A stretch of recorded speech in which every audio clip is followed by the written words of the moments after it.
مردہ جب ہوتی ہے جب وہ اپنے اللہ کے دین کا راستہ بھول جاتی ہے، جب وہ اپنے رسول پاک صلی اللہ علیہ وسلم کی بتائی ہوئی ہدایت یافتہ راستے کو بھول جاتی ہے۔ پاکستان اسلام کے نام پہ وجود میں ہے، پاکستانی قوم مردہ ہو چکی ہے، اسلام مر چکا ہے پاکستان میں۔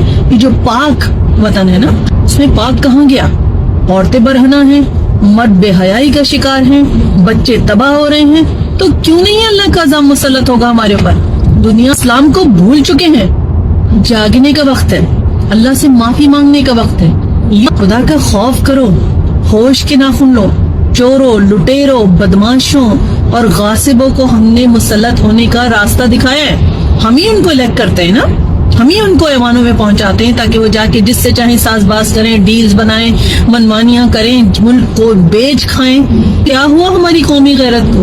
کہاں سو گیا وہ جذبہ، وہ اخوت، وہ ملت، وہ امت کا تصور ہمارے اندر سے؟ پھر جب کوئی ایک بیرونی طاقت، نامعلوم بیرونی طاقت آتی ہے تو ہم شور مچاتے ہیں، جو کہ کچھ نہیں کیا۔ ہم نے اللہ کے عذاب کو دعوت دی دی، ہم نے روتی ہوئی ماؤں کے سروں پہ سے چادریں نہیں چھینی۔ ہوش میں آؤ، رسول پاک صلی اللہ علیہ وسلم کے بتائے ہوئے طریقے پہ چلنا شروع کرو۔ قوم اپنی حالت خود نہیں بدلتی، اللہ بھی اس کی حالت نہیں بدلتا۔ رسول پاک صلی اللہ علیہ وسلم کا طریقہ اپناؤ، مدینے کی ریاست لے کر آؤ اسلامی جمہوریہ پاکستان کے اندر۔